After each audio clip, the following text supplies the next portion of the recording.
Welcome back to the 25th episode of the Post Up Podcast. A few nights back was the trade deadline, so, we're going to talk about the trades because, it's kind of what we do on the podcast. But before we get into the trades, there's a common theme that we run through, and Owen's got one hell of a rant to go on. So, Philly, your team, a good week, 0-4. Rant away. This is the lowest point we've ever been. This is the darkest timeline. This is just... I don't know how to describe it. It's just... More than anything, is just so disappointing. Like, we played the Hawks, and we got manhandled. Yeah, that's embarrassing. Nobody should lose to the Hawks. Our bench didn't even turn up. I half expected us to lose to the Hawks, because that's just what we do. But then, played the Celtics away, got absolutely destroyed. Embiid was 1 for 11. Didn't play any defense. And then the Heat, oh my god, it was just embarrassing. It was painful to watch. Losing by, 21 points? Again, Embiid didn't even try defensively. Then the Bucks last night, it was a good game. But yeah, Embiid, again, 6 of 25 from the field, and didn't even try defensively again. It's just a common theme. Like, when Embiid is in the lineup, there's so much dysfunction. He's pathetic at the moment. So talking about Embiid, last week we were talking about him coming back because of, he wanted to play because of Kobe and everything. He came back 2 weeks early, and that's why I thought, okay, you come back for one game, he'll probably sit out for another week or so. He's played every single game and he's been awful since. He doesn't look like himself. Probably injured. You can partly blame his hand, but at the end of the day, a hand doesn't affect the way you run or your effort or... No. The only thing it affects is rebounding, which Embiid said it is tough for him to rebound. But that's not an excuse for him to not even try defensively or not run back. At this point, he's just fat and can't run. He used to be arguably the best defensive player in the league, or had the most positive impact defensively. Now, he's just worthless in a way. He offers nothing when he doesn't want to play. He's worthless. It's not even like he needs to be the rebounder though. Ben's 7 foot playing point guard. Toby can get rebounds. Al Horford's in your team. He could literally just take a game off rebounds and just shoot. Yeah. But last night against the Bucks, all they got as their center rotation is Brook Lopez and Robin Lopez, and they were destroying Embiid. In no timeline, in no universe, ever should Robin Lopez be locking up Embiid, and then on the other end, scoring on Embiid. It should never be happening. But Embiid, he was just getting embarrassed. I feel like at one point he was 1 for 10 or 1 for 11. And honestly, I was fuming. I was just sitting in bed at 2 o'clock in the morning. I was fuming. Well, a couple months back, Embiid had a poor game and Shaq jumped on his back. Not physically, because he wouldn't be able to deal with that at all, really. He jumped on his back saying that he was weak and played with no effort. Then Embiid came back, had a good game, and then went back to being a bad self again. At half-time in the Bucks game, Shaq ruined him, really. And he deserved it. Yeah, like you said about Robin Lopez scoring on him, he was like, how are you letting that man score on you? It's quite disrespectful to Robin Lopez, but fair enough in many ways. But yeah, Shaq, not a fan of Embiid, is fair to say, the way. But at do you know the Super Bowl? Don't watch it now. Shaq spoke with Embiid and Simmons there, so maybe to give some advice, and obviously they didn't listen, maybe. Well, Embiid didn't listen, because Simmons has been amazing. But yeah, I think it's a common theme where Stephen A. Smith, he roasted Embiid on his show. Charles Barkley, who was with Shaquille O'Neal, he also roasted, he roasted the team, saying we're the softest, most mentally weak team in the NBA. True. He's not wrong. There we are. And you look at Shams, where he reported the Sixers had a players-only meeting, led by... You'd expect your best player would lead the player-only meeting. Yeah, you think somebody who's been there for a while, like Ben Simmons or Embiid. Well, you look at Embiid as the best player. You look at Ben Simmons, maybe. Al Horford was meant to be the leader of the team. But no, it was Josh Richardson who stepped up to tell the team, to get back on track. And I respect Josh Richardson for doing that. But that's such a bad look on Embiid, Simmons, Horford, and Tobias, who's again, he was meant to be one of the leaders, and none of them bothered to step up. It's just embarrassing, really. It's an interesting situation, and well, last week we were talking about how in the trade deadline like coming up that there's a chance now for you to fix it with getting a couple of good shooters off the bench. Spoiler, you didn't really do that. Not really. They both shoot over 40% from three. Yeah, but like you didn't get somebody like we're looking at Luke Kennard, like good, really good scorers, and Alec Burks has done amazing this season. I'm more than fine with him coming off the bench because he's streaky, but he's the type of player on a good night he can go for 30. And for spacing, he can actually have a ball in his hand and create his own shot, which no one on this team can do. So this is like our scuffed Jimmy Butler in a way. And Glenn Robinson... a very scuffed Jimmy Butler, that's fair to say. And Glenn Robinson, he started the process with us and he's back. And since he was last with us, he's improved so much defensively and his shooting. So I feel like both of them, at the end of the day, look at our bench with Korkmaz and Milton, like... These are upgrades. They're not like amazing players, but our bench was horrific. But so this is an improvement in a way, and I'm fine with it. I was happy with our deadline. Yeah, probably could have. We probably do need a big trade on this in a starting five like setup. So, I got one more thing to say. Okay. I feel like one of the ways to fix this with the Sixers, it's not going to be like a perfect fix, but Horford needs to go down to the bench. You need to have a starting lineup where you have a lot of space, whether that's put in Alec Burks in starting lineup or Shake Milton, and then have Horford play only when Embiid's not playing. I feel that's the only way to sort of remedy the situation. But then again, do you want a player who's earning $30 million a year coming off the bench? Depends how you see it. But often throughout the weeks of this podcast, you have been on and off the boat of trading Embiid. Currently, I know the trade deadline's gone, but keep or trade Joel Embiid. If he plays like he has for the rest of you know how he's been for the past 4 games. To be fair, he's played like this all season. If he plays like this for the rest of the season and the playoffs, I mean, I'm not sure what his market is going to be, but you have to get rid of him at that point. Sell high, because if he's never... Right, I feel like he's sort of given up on Brett Brown. He doesn't really care about the team. At this point, he's only going to get worse if he continues to play like this. So you may as well sell whilst his value is at his highest. I don't know what we'd get for him, because at the end of the day, he misses about 20-30 games a season. It's painful. I feel like the only situation where he'd be happy in is in Miami with Jimmy. Embiid out. Embiid out. But if we win the championship and... You're not going to win the championship. You never know. No, you do know. If Embiid wins Finals MVP, I don't want to trade him. The Heat have a better chance of winning the playoffs than you do. Oh, I'm jealous of the Heat. I'm so wrong about everything, but more on that later.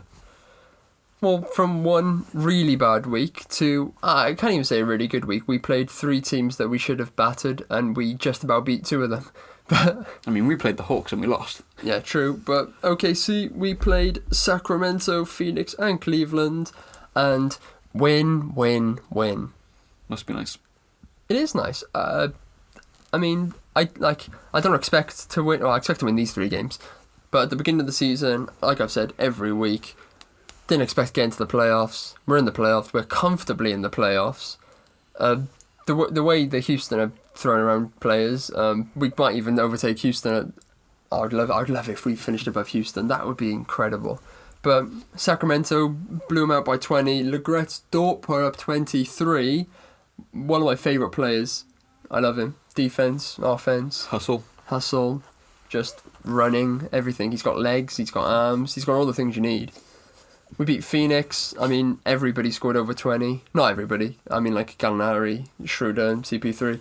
And probably SG as well. All could go in 20. Just what they usually do. And then Cleveland the other night, I'd made trade rumours for Dennis Schroeder. Everybody wanted him, but nobody could get him because his worth was too high to the team. He put up 30 against Cleveland. What a man. Just brilliant week. He's our best player, I think, Dennis Schroeder. This season... SGA's been like shooting hot and cold. Sometimes he takes games off where he just doesn't pass the ball and shoots and misses. Some games he doesn't shoot as much and just passes the ball. But Dennis is consistent. Every night, you know what you're gonna get from him. He's gonna get like 18 plus points, and sixth man of the year. Yeah, he's definitely up in the conversation. People keep saying Lou will, but people expected this Clippers team to walk the conference and just win like a lot of games. They're not doing that. They're currently second. I mean, they're still doing well, but Lou Williams is putting up like 1 point more a game than 0.1. 0.1. Well, after this 30-point game, it might be even. It might be even, but it's very close between them on points per game. And Dennis Schroeder's supposed to be on a team that weren't supposed to make the playoffs, and the Clippers were a team that's supposed to walk away with the playoffs this year. And I mean, we're performing a lot better than we are, and they're probably performing a bit worse than they're expected to. So in that aspect, Dennis Schroeder, sixth man of the year, no doubt. What a player, love him. Best German in the league. You can't think of any. Yeah, there you go. Best German in the league. Yeah, probably. Best German ever. No. Name one German. Dirk Nowitzki. Nah, I never heard of him. Dennis Schroeder. Maxi Kleber. Dennis, definitely not Maxi Kleber. Maxi Kleber who gets mistaken for Luka Doncic by some people. Yeah, that's the week. Excellent. Shout out to the boys. What a week. What a week. Hopefully next week will be better. It can't get much worse, quite frankly. I mean, it could. You could play worse teams and keep losing. Yeah, I suppose. It could get a lot worse. So, the trade deadline's just passed, and usually teams go a bit crazy on trade deadlines and players just get thrown about without any warning to the players or to the media, and they just get thrown from team to team for no apparent reason, really. Yesterday wasn't as crazy as previous years had been, but still kind of... There were some big deals. Yeah, kind of big and random deals. So, because I don't want to name a lot of these deals, Owen, what was the biggest deal? Well, the main one, I feel, that kick-started the deadline was the 14 trade with so many players. Where I thought this deal when Minnesota traded Covington, I thought that killed any hope of getting D'Angelo Russell. So I thought this was quite weird from the Minnesota Timberwolves, where they traded Covington and just bench players for bench players and a first-round pick. So it didn't make too much sense. But Atlanta, they won this trade with Clint Capella. I know you're not his biggest fan, but he's perfect. He's so perfect for the Hawks. He's just what they need. So, and all they had to give up was Evan Turner and like a pick maybe. That's all they had to give up to get, well, a borderline all-star. Very borderline. It's quite a in thick, the East. It's quite a thick borderline there. In the East. I mean, there's only about 3 centres in the East that can play basketball. He's a borderline all-star in the East. Yeah, I'm not... You'd probably say Atlanta had won this trade because they've got like the biggest like name, but like Denver have done really well out of this trade as well. I mean, yeah, they got rid of Malik Beasley, who's a good scorer off the bench. Hernan Gomez, I mean, average player, and they got rid of Vanderbilt and a couple of picks. I mean, Vanderbilt's a good young player. He's not playing any basketball at the moment, and the way that Denver are going with, they plan on using Jeremy Grant for the long term, he's not going to get much basketball, so it's probably best to get him out. But they got, don't know how to say his name, Keita Diop. It's Bates. Is it Bates? I don't know if it's Bates or Bate. Bates Diop. Keita... Bates yeah, I know it's Gerald yeah. Green. Amazing on 2K. Yeah. And they got Keita Bates Diop, who, I mean, just a good player off the bench. Gerald Green, who's probably the best player on 2K to ever play. He's out for the rest of the season, though, so he's not going to have any impact. I mean, yeah, but whatever. Obviously, they got Napier in this trade, then later traded them on. And Noah Vonleh, who is a good player. I like him. Good bench player. Yeah, I mean, for this Denver team, who are... Like, nobody's really given them a chance to win the playoffs. But, I mean, they were off in the playoffs last year against the Spurs. But there's, like, a little chance there. They got, like, a nice group. If this team, if these bench players come in and do as well as, like, Beasley was doing, and they all play together as a team, I think they got a good little run to go. I think the main talking point about this trade was the fact that Houston got rid of all of their centres, and now they're playing PJ Tucker as the centre. It worked last night against the Lakers. Strangely, it's not going to work in the playoffs. No. There's no rebounding. There's no interior defense. I just can't see how this is going to work. Well, yeah. So Houston, obviously, from this trade got Rocco, Covington, and Bell. They later traded Bell, so they have Do they have Zero, or do they have They've Isaiah got Hartenstein? Isaiah Hartenstein. Yeah, wherever. Him. that he's like 7 foot. He's massive, but they're not going to play him. He doesn't play much, but when he does play, he's good. So they should play it more. They won't, and they'll go PJ Tucker instead. Which, yeah, well, against the Lakers played AD and JaVale McGee. And I thought, yeah, just keep LeBron had 15 assists, so you knew what was happening. LeBron would. They do it against OKC. Every time we've played the Lakers, they get the ball. AD like runs the court, and LeBron plays quarterback, and he launches the ball up the court to AD because he's bigger than all of our. We're a small team, but Houston have taken a small team to a whole new level. Yeah. I've seen a couple of pundits. Using inverted quotations there because some of the basketball pundits are atrocious. Most of them are, to be fair. Yeah, and I'm not saying that we're good. I don't know much, but Owen's pretty good. Yeah, pat you on the back there. Cheers, mate. Thank you. I've seen some people compare like this Houston team to when the Golden State team went small in the finals. But this is next level. Yeah, this is different. Golden State had a big centre, Andrew Bogut. Yeah, but when they would go small and Draymond would go only in stints though, not for the full game. Yeah. Yeah. And they would only do it when they do it against Cleveland when like Tristan Thompson would come out. So one like, and even then Tristan Thompson's not like he's 6'9". He's not big at all. Green could deal with him. So they weren't doing it against teams they weren't doing it against like the Pelicans when they had Cousins and AD. Yeah. They weren't doing it then because they would get destroyed. So they were smart with it, but Houston haven't been smart with it, and they don't have a choice. It's not flexible. They have no. If it goes wrong, you're not winning the game. Because I mean, you could say, "Oh, Harden will shoot you out of it." I mean, as we've seen this season, yes, Harden will put up 60 points, but last night again, he put up about 14 points. He shot awfully again. Russ put up 40 odd something. I know I'm a massive hater of Houston and Capella, he's gone now, so I mean I don't care, and James Harden, but this season Russ has been a lot more consistent than James Harden. I feel like Russ was poor, really bad at the start of the season. That's when Harden was good. They sort of flip-flop. They can't play together. They can't play good together. Where like now Russ is the amazing player, putting up big points. Where Harden, I don't know what's happened to him. He's not putting up any points anymore. It was almost like we were right. Russ and Harden can't play together. I feel like anyone could have seen that coming. I mean, the pundits were saying that Houston would win the playoffs with this new Russ and Harden combination, with one of them changing their game. Well, Russ has changed his game, but Harden's like bricking it now. But then again, going small, I feel like they're sort of banking on the fact they play the LA Clippers at some point in the playoffs, where they're not a big team. Like, their backup centre, Montrezl Harrell, is 6'9". Yeah. And their starting centre, Zubac, he's not an offensive threat. So I feel like the more perimeter defenders you got to guard Kawhi or PG or Shamit or Lou Will or anyone else on the team, like even like JaMychal Green, like he's a 3-point threat. I feel like this is sort of built to try and contain them. And who knows, like it might be effective. Yeah, but you say that they'll be good against the Clippers. They might face the Lakers. Well, yeah, they beat them last night. They beat them last night, but over a 7-game series, the Lakers should win.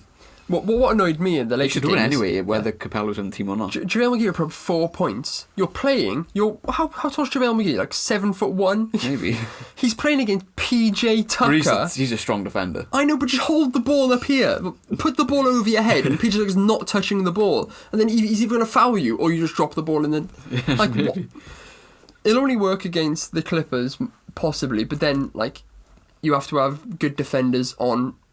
possibly 4 players? Because Montrezl Harrell only like scores layups, but you have to have somebody strong in there. Tucker will be able to deal with it. But over like a 7-game series, will he be able to stop him for 7 games? I think he could. At least to contain him. Yeah, but then you need 3 good defenders to stop Lou Will, PG and Kawhi. But they're not in the game at the same time all the time, so you might need... I mean, fourth quarter they might throw them all in. Covington's there to do it. When Russ is engaged, he's a good defender.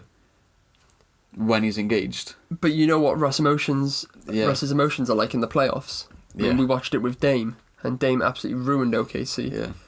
So I can't see this going on. And then It's going to be interesting. say magically they get to the... They're not going to play Orlando. Say if they get to the finals... And they play the Sixers. And they play the Bucks. Oh. So, shut up, you're not getting to the finals. They play the Bucks. Giannis will ruin them. Oh, yeah, Giannis is going to feast all Giannis over will him. put 50 points up a game. He literally would. Like, who's going to stop Giannis in that team? There's not many players in the NBA that can stop Giannis, except Like, Al. If you go through all the teams in the East now, Giannis would score. If you go to the Raptors, Pascal Siakam, they're going to defend him.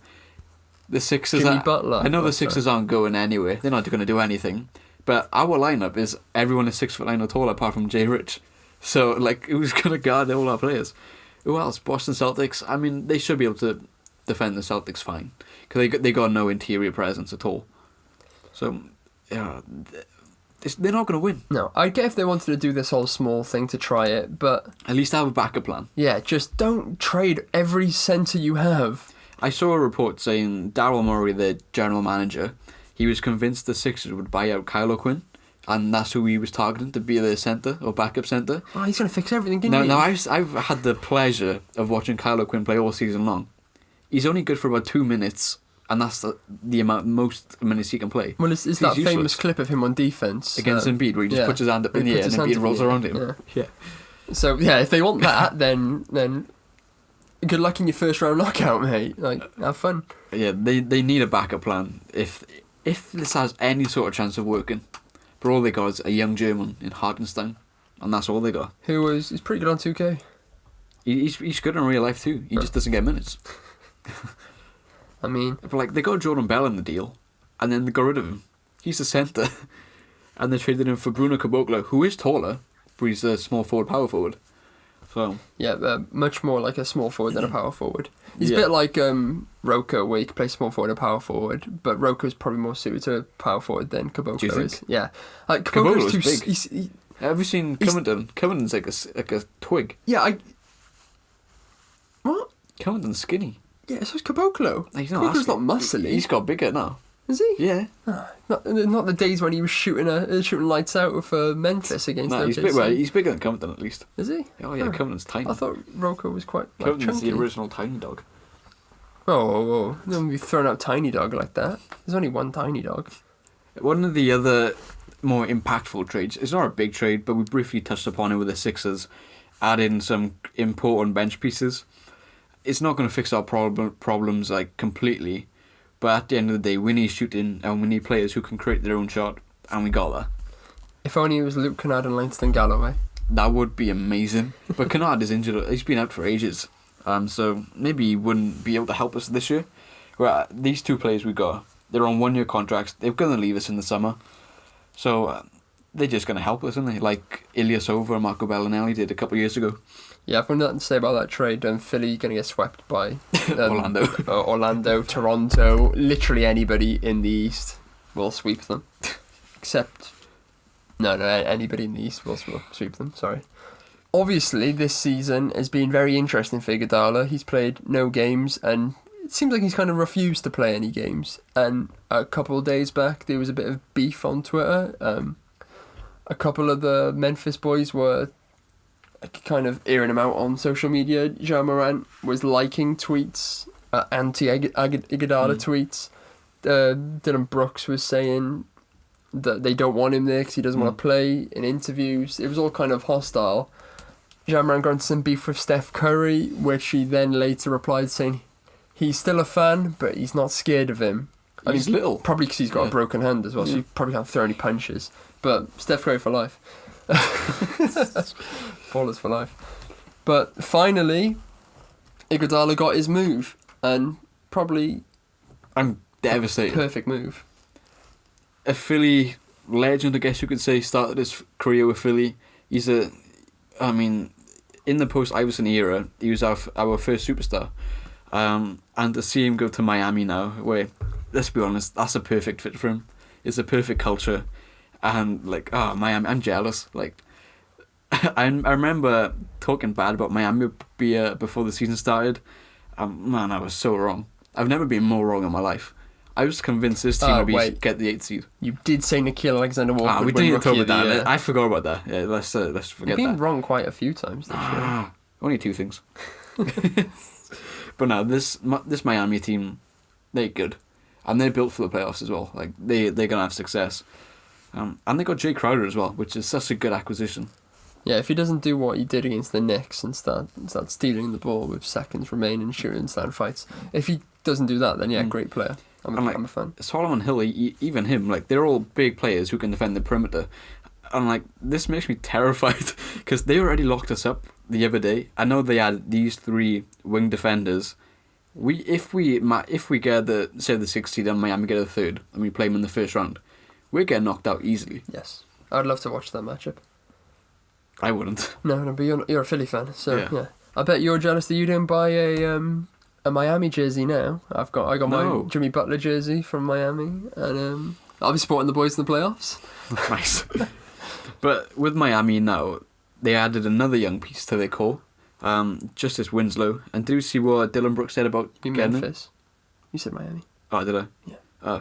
With Memphis adding another young player to their core, already talented core, they added Justice Winslow. And did you see what Dylan Brooks said about it? They said, at least they got a player who's willing to play from now. Yes. Which is true. He's been injured for a while, so I'm not sure when he's going to be back. But, I mean... Yeah, he was talking about Dion Waiters. He wasn't talking about... Yeah, I'm talking about Winslow. Winslow's injured. He was like, finally, we got Dion Waiters. Dion, what yes, we've been waiting for. Dion Waiters, yes. I got my supplier. Dion Waiters is being bought out. He's probably will get bought out, yeah. But, yeah, Memphis, they've managed to do something that the Knicks have failed for the past decade. They've rebuilt the team. Play basketball. They got 2 potential stars in Jar and Jaron, and they've got bench pieces, role players rather, with Winslow, Valanciunas, and Josh Jackson. They've built such a good core. Where the Knicks, they're still dysfunctional. So, fair play to Memphis. Like, what a deal! They traded a player who didn't even want to play for him into a good young player. But on a down note for Memphis, like we did mention, they did trade Bruno Caboclo.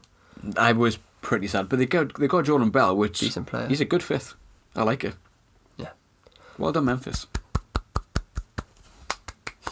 So another big trade that happened, which, like we mentioned, in the first trade, we didn't think that would happen after Minnesota traded away Rocco, but it still did happen. Owen, what was the trade? D'Angelo Russell. When I saw that notification, I had to check twice. Wait, is this for real? Because I just could not believe that they managed to get this deal. Now, I'm confused because if you're the Warriors, surely you demand Robert Covington over Wiggins, because Wiggins is not a good player.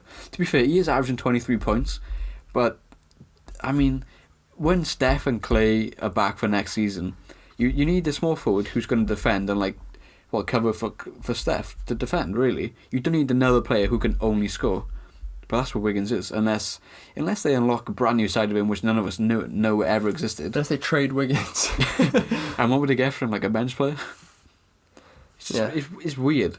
For the Timberwolves, it's a fantastic trade. Amari Spellman, that's a good bench. I'm so annoyed that they got rid of Spellman. I love Spellman. And Jacob Evans, they're solid. They're decent bench players. But for the Warriors, it's a weird trade. But one thing that I love about this trade for the Warriors, they didn't get the pick this year, because this year's draft is pretty bad. But they got the Timberwolves pick for next year, which, who knows with the Timberwolves, they could just suck.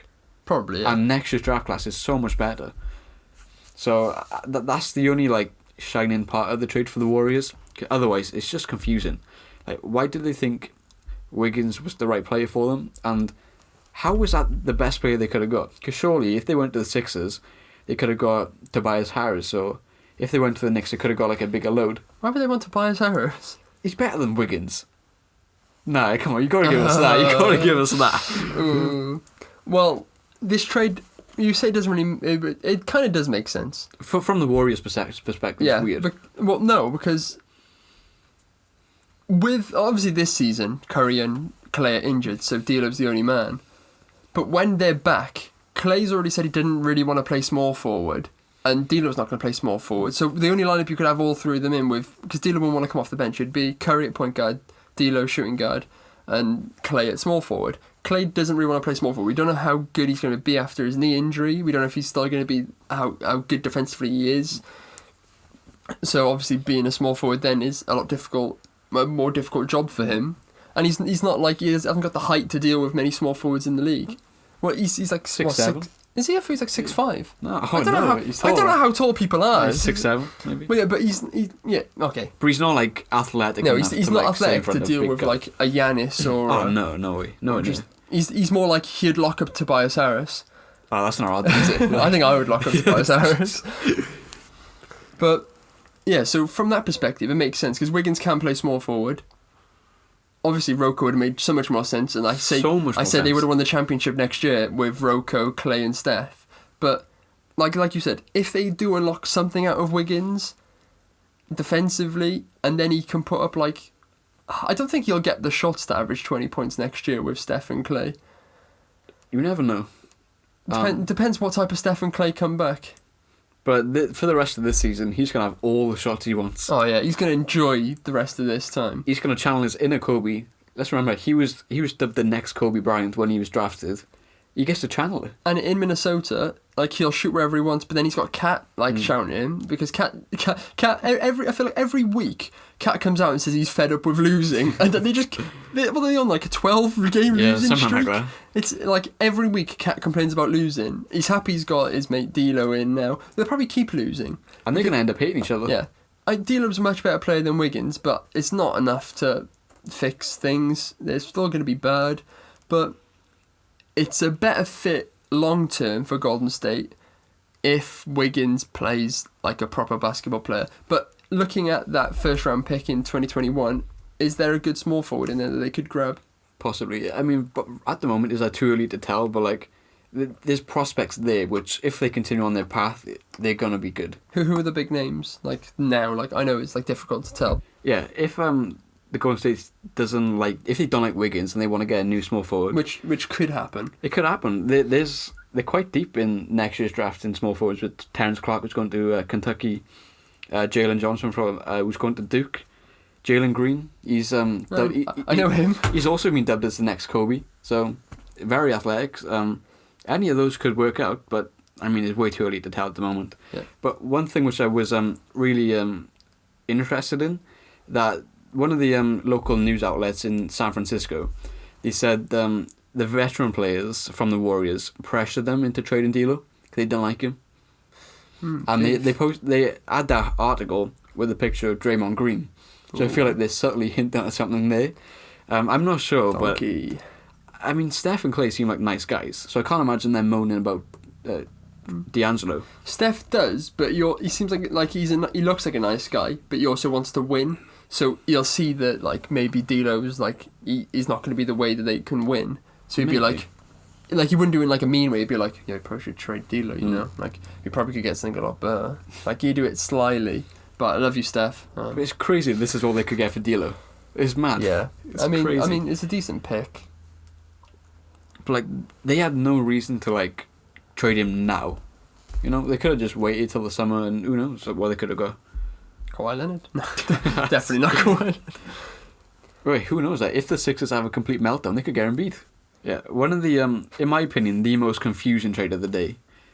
Andre Drummond to the Cavs. I feel sorry for Drummond. Just why? Like, why? What motivation do the Cavs have to get Drummond? They're going to lose him in the summer. Yeah.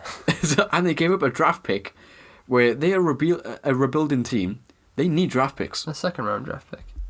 Any draft pick is good. Jeremy Grant was a second round. Marc Gasol. You got Rashawn Holmes, Shake Milton.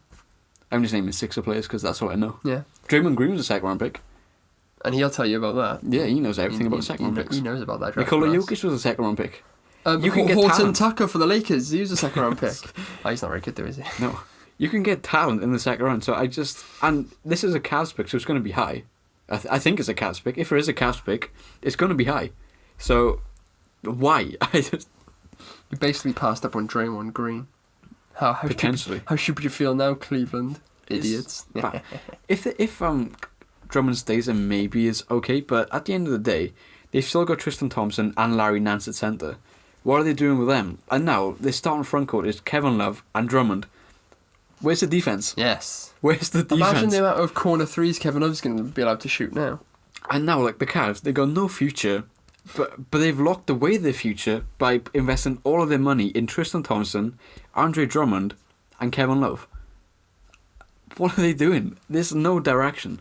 Like, you talk about, like, teams having a clear identity, where you look at the Timberwolves, they want to go young with D'Angelo Russell. The Warriors want a tank, so they're getting rid of their players. Houston wants to shoot 3, so they get Covington. What are the Cavs doing? Like, there's no direction there. Cavs want to make other teams look good, so they just trade whoever nobody wants. I just don't get it. It makes no sense whatsoever. And, like, Drummond, he goes from a toxic environment in Detroit to Cleveland. I feel so sorry for him. But at least in the summer, he gets to choose his... well, I wouldn't say choose, because there's not going to be many suitors for him. No, but you say that, go but somewhere he like, wants. Celtics were looking for a centre. They can't afford him in the summer. They'd have to trade, like, Gordon Hayward away. Yeah, but... Gordon Hayward is, like, the love child of Brad Stevens. That's not happening. But, like, teams were looking for centres, and, like, as you can see, Cleveland gave up very little to get Drummond. I mean, they gave them 2 bench players that don't play and a second-round pick for Drummond, which, I mean, if this is 2K Drummond, he wins every single rebound you can ever ask for. Yeah. But, like, the Hawks were the main suitors for Drummond, and obviously now with Capella, who's a better centre on a better contract, there's no need for him, for Drummond anymore. So, I'm just lost for words. I just don't get what they're doing. I feel bad for Drummond. He actually put up an Instagram post, which I bookmarked. He wasn't very happy, was he? No, I don't know how to find bookmarks. He tweeted at Kevin Love on Twitter. Did he? With, like, a couple of emojis. Was it kissy faces? Yeah, probably. So Drummond tweeted out after hearing the news. He said, "There's only one thing I've learned about what? If there's one thing I've learned about the NBA, there's no friends or loyalty. I've given my heart and soul to the Pistons. Soil? Soil. I don't think he's given any soil, unless he's an avid farmer. He might like plants. Might like plants. I've given my heart and soul, not soil, to the Pistons, and to have this happen. He's not very good at English, it's fair to say. And to have this happen with no heads up make me realise even more that it's just a business. Love you, Detroit. You will always have a special place in my heart, but on to the next. Cleveland, hope you are ready. Let's finish the year off right. You won't finish the year off right, but yeah, it's weird. There's a lot of stories of NBA players just being traded without them knowing. I don't understand why the GM doesn't be like, oh, hello, PJ Tucker. I don't know why I chose PJ. Hello, Drummond. That would have been the obvious choice to go for. Hi, Drummond. We're looking for a trade for you. Like, this has been going on for a few days. Cleveland looks like the most possible place you go in. So I would get ready tomorrow. You're probably leaving. But no, it's just our trade's been done. He's on his phone. Just Woj tweets out. Or Shams was beating him to every tweet last night. I mean, who's the better pundit? And he's like, oh, I'm gone. And especially for someone who's been there their whole career. Yeah. You know, I mean, like you said, he's given everything some respect to this team. But obviously he said, let's finish the year off right with the Cavs. Not happening. They need a tank. They need a high draft pick. So they decide to bring in a player who's going to help them win. No, they're not going. He's going to help them to try and win. I bet he'll add an extra 2 or 3 wins to the total. Ooh, that little +2. Yeah. And what if this drops them from this 3rd pick all the way down to the 7th pick? In what's already an awful draft class, they need a high pick to get a good player. They're probably not going to do this anymore. So the Clippers, who were the preseason favourites to win the title, they added one of the most efficient 3-point shooters in the league. Their power forward spot off the bench was very weak with Patrick Patterson and JaMychal Green. So they just gone and traded Mo Harkless and a 1st-round pick and Jerome Robinson to get Marcus Morris. Poor Jerome Robinson. Gone to Washington, but at least now he's going to get a play. Robinson. Yeah, I like Jerome Robinson, but so he needs game time. But Washington, meh. But he has a good game. Well, maybe once a season, but he has ability, but because they traded for Shamet last season, he never really had a chance to play. But now he's going to Washington, where he probably will end up starting, let's be honest, because they've got no one else. But yeah, for the Clippers, it's just a nice trade to round off their roster. Yeah, Marcus Morris will probably just stand in the corner and shoot threes. Well, he's a ball hog. He doesn't like passing, so he might anger some players. He's definitely going to have a fight if he's going to keep the ball with probably. PG, Kawhi, and Pat Beverly. Team. And Pat Bev will fight anybody. Oh god, they're going to be a nasty team to play in the playoffs with Pat Bev and Marcus Morris. So the rest of the minor trades on the deadline, James Ennis went from Philadelphia to Orlando for just a second round pick. We had to cut our roster, so it makes sense. And then even more minor deals. Dwayne Dedman goes back to Atlanta for Alex Len and Jabari Parker. It's a bit of a strange trade. The fact that they got that much for Dedman is weird. Caboclo and Jordan Bell were swap teams from Houston to Memphis. Atlanta got Skal Labissiere and Derek Walton Jr. from the Clippers and Portland just to save them money. And then the last one was Jordan McRae went to Denver for Shabazz Napier. All the minor deals. But who knows, these could... the minor deals do often end up impacting teams. So you never know, they could be good. I mean, good. Denver have got a great shooter. Jordan McRae, he's been good for Washington. So, have fun with that. But what trade is it? The one, the Philly one. What is that? James Ennis. Yeah, where's that? In the middle. Oh, there, yeah. I just finished football and I got in my car and you messaged me saying Fultz is coming home, and then I looked at Woj's tweet and the first name I saw started with E, and I thought it was Embiid. that Embiid was traded for Markelle Fultz, but it was just Ennis gone for a pick. So, but because Shams tweeted the thing saying the Sixers are sending James Ennis to the Orlando Magic, and that's where we left her at, and then he deleted the tweet. So I thought, what's going on here? Also, one of them tweeted like a few minutes before, "Who's ready for some big news?" or something. Did they? Somebody tweeted something like that, and because I'd played football, I hadn't seen any of the messages, so I just had a pile of Twitter notifications, and I saw that, and then you said Fultz is coming home. And then I saw E, and I was like, no, surely not. Because my first thought was like, that's ruining Fultz's career, going back to Philly. But luckily, it was calm down, everybody. It was Ennis for a second round pick. Yeah, I was just hoping and praying that Fultz was coming back home. More than anything, but we just got a second round pick in the end. No, which could be Fultz, a player like Fultz. What, a point guard who can't shoot? Yes. Nice. We already got one. Very I mean, you can have more. Moving on to a couple of deals that didn't happen. It was widely, spoke about that. Obviously, a lot of players on OKC were up for grabs. Not Dennis Schroeder, though. Stay away from Dennis Schroeder. Nobody can have him. But like Gallinari, CP3 were like among players on our roster that we were happy to trade. And Miami were very much interested in Gallinari. A lot of Heat fans were getting annoyed on Reddit because we kept on saying give us Hero. They weren't happy about that. There was a lot going on the Thunder. I did give it a read and they were very salty. They weren't happy that we kept on asking for Hero. You just go into the Thunder or Heat Reddit and it'd be like, oh, what could we get for Gallinari? And it'd be like Hero. But like, talking about that, it didn't happen. But we don't want to trade Gallinari really. Well, we do, but we don't need to. So I mean, we have all the power in that trade. His contract is up in the summer. Yeah. And the only reason this trade fell through is because he couldn't agree on a contract extension with Miami. So the Thunder were more than happy trading him. I wonder what they would have got in return though. Hero probably. No, they would never trade Hero. I know. Bam Adebayo probably. Some of the Butler. I'm trying to think like Jimmy Butler. I think it was like 2 first round picks. I was hearing that were like on the table. Yeah, maybe like Kelly Olynyk or like to match contracts. I would have taken Derek Jones Jr. and Dragic. But like they refused to trade him Derek Jones Jr. in the summer. Yeah. For Jimmy Butler. So, but at the end of the day, the Thunder had no leverage because he's leaving in the summer anyway. Yeah, but we had no leverage and all the leverage. It depends on which way you look at it. But like, if OKC do good in the playoffs somehow, he might stay. But a bit like Dennis Noel did.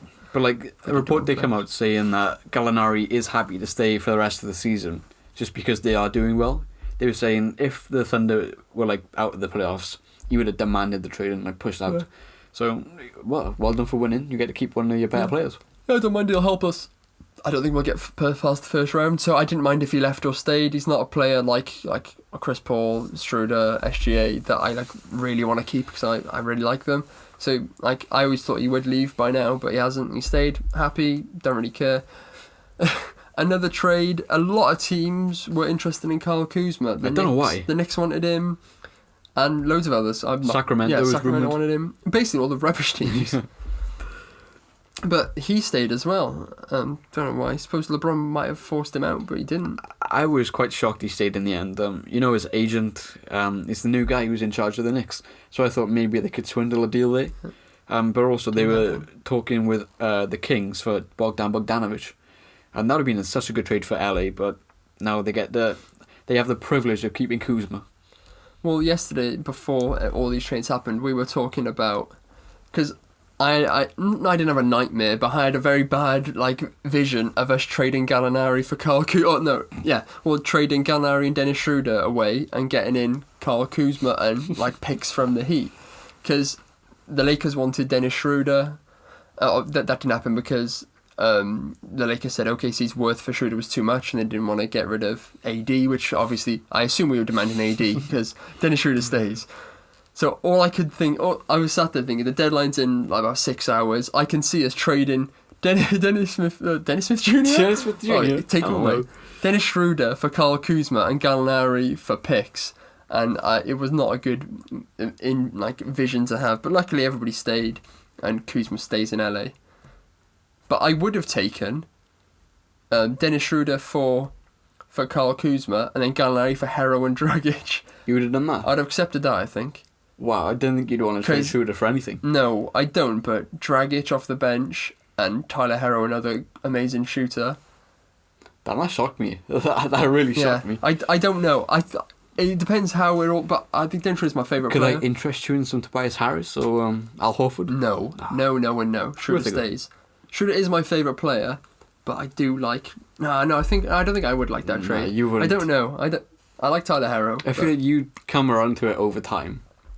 But when Tyler Hero gets 6th man of the year in 3 years. He's the next Devin Booker. You need to start him.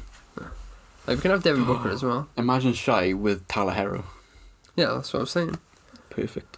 But no, Schroeder stays. Schroeder's 6th man of the year, best player in the world. Woo woo. What? Stop laughing. This isn't funny. This is a deadly serious conversation. Oh, okay. Continue. Alright. So, last night, or the other night, whenever you listen to this, on the deadline of the trades, it was also the draft for the reserves, for the whole team. It was the draft for the All-Star game.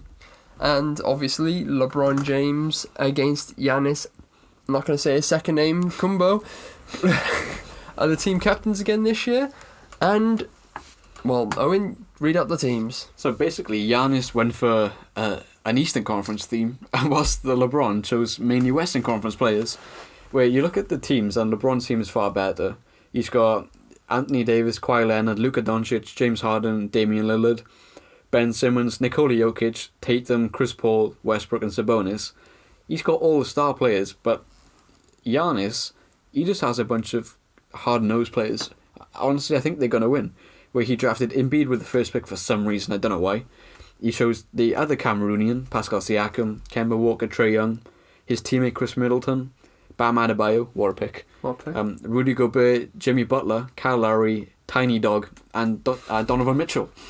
So they don't really have the star power, but I think they're going to win, honestly. Tiny Dog. Yeah, it was...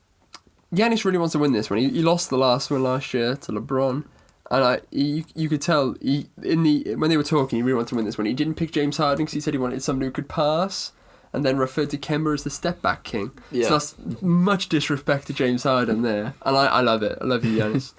He just picked players. He kept on saying it. He wanted players that would work hard and play as a team. So he picked everybody that wouldn't play as a team. He didn't pick Russ. He didn't pick. And I think it was, who said this? I think it was maybe Charles Barkley or Kenny Smith on the TNT crew, where they said they were the only two on there. And Ernie. Yeah, but it would be one of those two talking about it. One of those two. And they said Giannis and LeBron pick pick players that resemble their own ability. Where you look at Giannis, he's hardworking, he tries on every play. And you look at who... And LeBron chose his mates. Where, if you look at players similar to Giannis, Siakam is like that, Bam Adebayo is like that, Rudy Gobert is like that, Jimmy Butler, Kyle Lowry, Donovan Mitchell, they're all like that. Where LeBron, he's a flair player who loves to pass. And... he chose Harden, he chose Doncic, Lillard, Ben Simmons. They chose players who were in the similar mould. So it's going to be interesting to see how they match up against each other. My problem with the LeBron team is there's a few like little beefs in that team, like Russ and Dame, obviously from last season and this season. They keep going at each other. CP3 and Harden was like a rumoured beef from last year. I mean, them back in the locker room together. How's this all going to go down? Pity that TJ Warren didn't make the All-Star game because Jimmy Butler would love to play against him again. Well, I feel like Team Giannis, they're lacking in size compared to LeBron's teams, but they have a bunch of nice stories where you got first-time All-Star in Trae Young and Pascal Siakam. You got the Cameroonian brothers with Siakam and Joel Embiid. You got Embiid teaming back up with Jimmy Butler. Butler gets to play with his team with Bam Adebayo. Donovan Mitchell and Rudy Gobert together. And Kyle Lowry's also with Pascal Siakam. So there's a lot of team cohesion there. Giannis seemed to pick it, so he had teammates together. He's smart. He didn't pick Ben Simmons, obviously, but LeBron was always going to end up with him. Oh yeah, LeBron loves Ben Simmons and probably will do anything he can to get Ben on his roster. Ben, please dunk on Embiid. That's all I ask. Ben, go to the Lakers. No, no. Embiid, go to the Lakers. So obviously Give us Caruso. Okay. Dead meme. Obviously the format of the All-Star game has changed this year. That's way too confusing to... Well, it's not really. It's not confusing it's just at all. The first three quarters are like their own mini game, and then the scores get added up for the fourth quarter, and the winning team gets plus 24 points for Kobe, and that's like the benchmark that both teams have to make. And whoever the team that wins each quarter gets £300,000 to go to their Chicago-based charity, and I like it because the All-Star game for a few years has just been pretty boring, and it's just like a few years ago because Curry was making shots from half court. It was just like, ooh, let's let Curry shoot from half court. And it was just like loads of these like.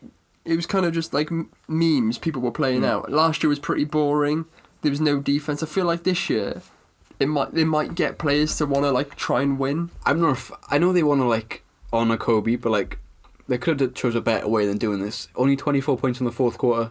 Yeah, I think it was a low amount of numbers. They could have upped that number. They could have done Kobe's number. Yeah, they could have done 81.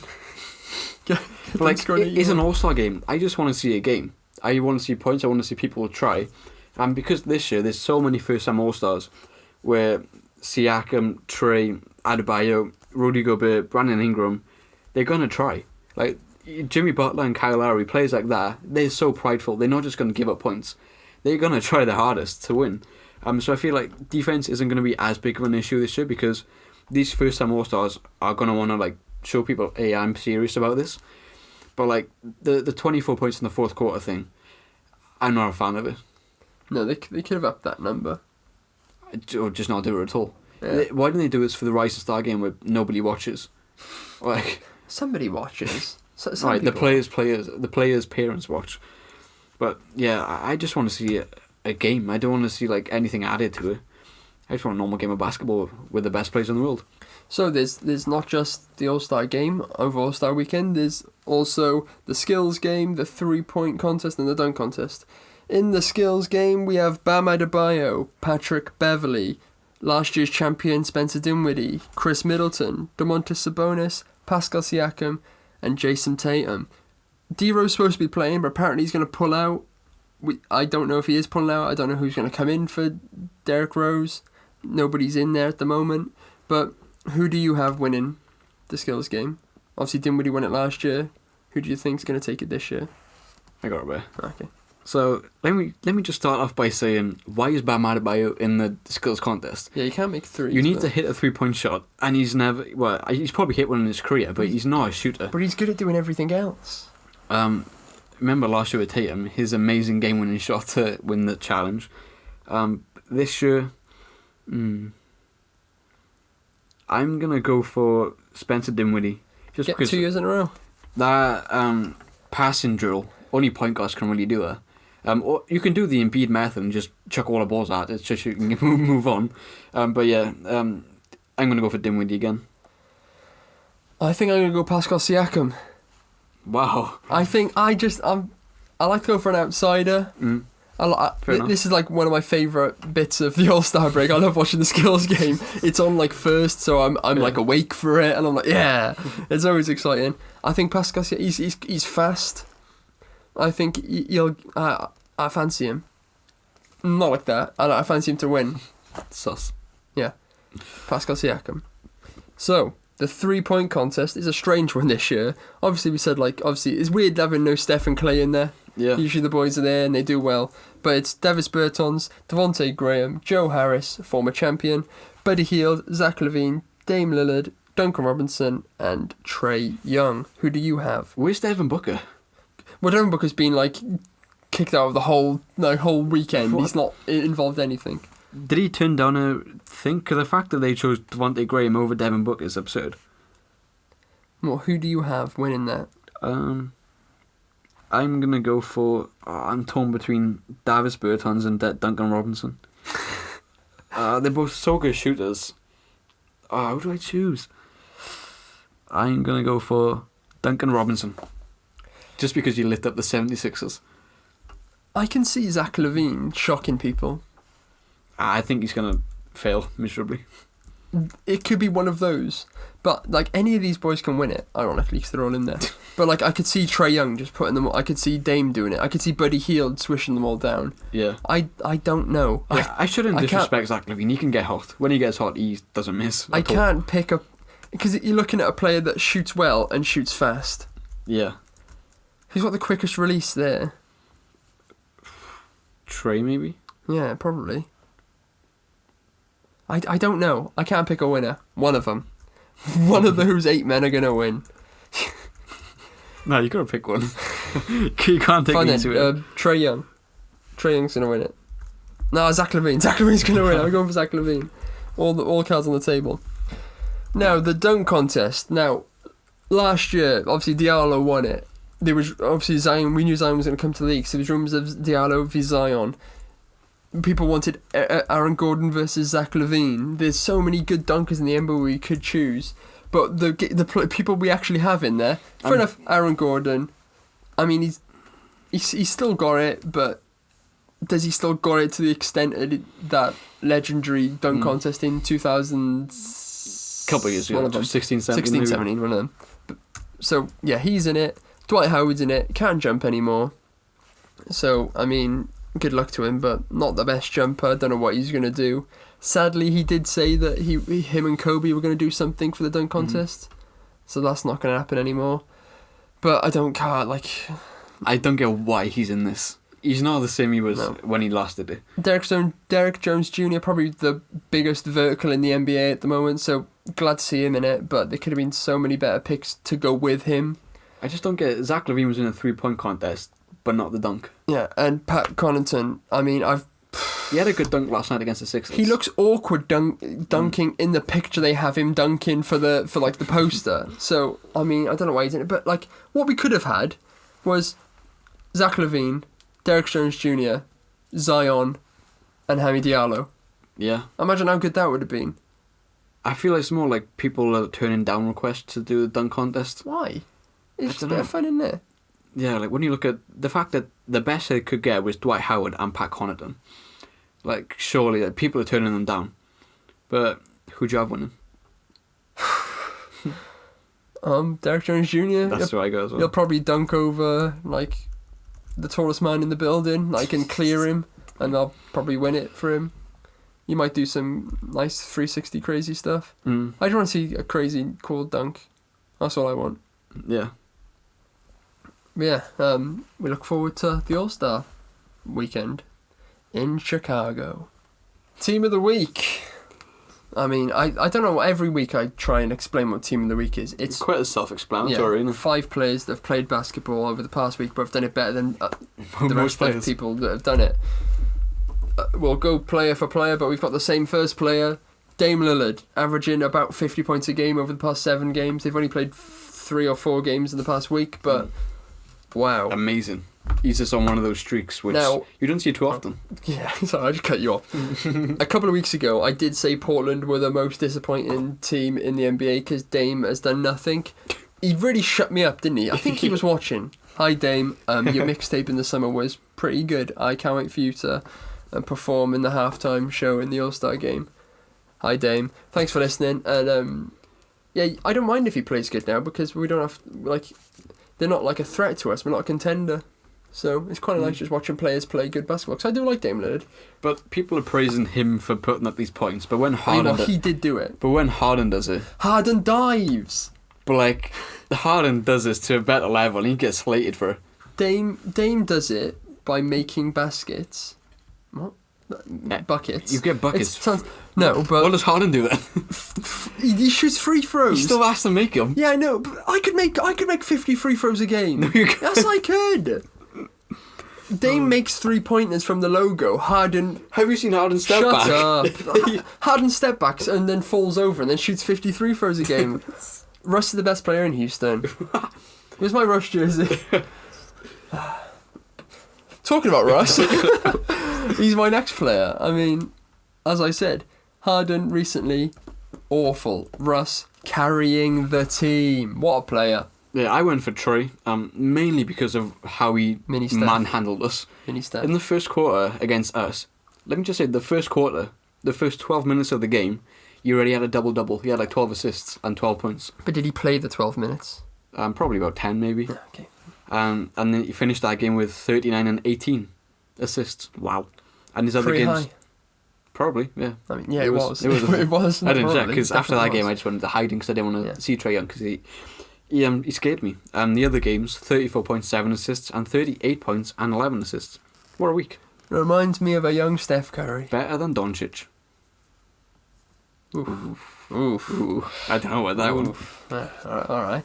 Well, my next player, Giannis. He's been out of the team of the week for a while now. I feel like we're just getting bored of yeah, what we he does. can't just stop putting him in, but he's one of the leading scorers of the past, 4 games of the past week. So when I look at the stats and I see Giannis puts up 30, 12 and 5, standard game for Giannis. Yeah, he got 20 rebounds against you last night. I'm not surprised, because Embiid was our centre.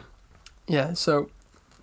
I mean, yeah, Giannis puts up loads of points. Yeah, but I went for Tatum, he's over the last 10 games, I think he's averaging 27 points or 26. Done, Jason. So he's finally taken his game to the next level, and his workout with Kobe is obviously working out. Over the past week, he's scored 20 points, 25 points, 28 points, and 33 points. Well, we both went Zingu. I mean, Zingu plays a lot, or Porzingis, as many people refer him as, plays a lot better when Doncic isn't playing, apparently. In the past couple of games, he put up 35, 38, and 32. Dominating. I mean, Luka who? On good efficiency as well. Finally. Makes me think, if he's just stayed in New York, he could have been an all-star for years to come. But instead he has to play second fiddle to Luka. Yeah, for now. Well, Luka keeps getting injured, so maybe not for much longer if Luka keeps breaking things. So yeah, when Porzingis does play with Luka, he averages 16 points and 8 rebounds on 38% shooting from the field. Without Luka, 27 points and 13 rebounds on 48%. That's such a big difference. But if the Mavericks ever want to win a championship, they have to learn how to play together. And but Luka is Luka is so ball dominant like Harden. It's just tough to for other star players. It's tough to play with a player like that, because you can't really get into rhythm. So it's going to be interesting to see how they remedy the situation. Can they even do it? I don't know, because they're not going to change Luka. I mean, Luka's still young, so he's still got the time to change his game up. I hope Luka becomes more of a LeBron type player than Harden. Don't just become a ball hog and do step back threes all games. We don't need any more Hardens. Become a facilitator. Think about your teammates. Don't just do step back threes all game. Yes. Next, the final player, I went Luka Doncic. Lead it. No, you didn't. Why can't I? My stomach hurts. I went the Joker, because I forgot his actual name. Nikola Jokic. He is leading scoring for centres over the past week and hit the most nonchalant game winner you could ever see. Doesn't he always? He just kind of grabbed the ball. When I saw the highlight, I wasn't looking at the clock, so I thought it was just, second quarter, just kind of stepping back and throwing it in. But no, game winner. Just He hit one against the Sixers, which was the most casual shot I've ever seen in my life. I don't know how it went in. He's crazy good at basketball. I'm a massive fan. Yeah, my centre was Serge Ibaka. Also hit a game winner. I think this is his debut on the Team of the Week, probably. Probably. Over the past week, he's had a really good week. He's had 26 points, 21 points, 16 points, and 30 points. Also, he wore the biggest scarf in the world. He did wear the biggest scarf in the world. It was so big it got down to his legs, and that man is tall. But yeah, obviously he hit a game winner, and they're on an 11-game win streak. So fair play to the Raptors. Flying. I never slept on them. I knew they were going to be good. You didn't, I did. Yeah, you were snoozing. You tried the whole summer trying to sway me, and you did just at the end. But yeah, what a and I said to you earlier, if I had to pick one team to come out of the East, it would still be the Raptors. Yes. Yeah. This is Ibaka's first time in Team of the Week. That's all for this week. Thanks for listening to this episode of the Post Up Podcast. If you enjoyed listening to us talk about basketball, watch the other videos we have on basketball. Clips go up soon after this going live on YouTube. Follow us on Twitter at postup_podcast. We're on Soundcloud and YouTube, all on and under Post Up Podcast. Thanks for listening to my and Owen's voice.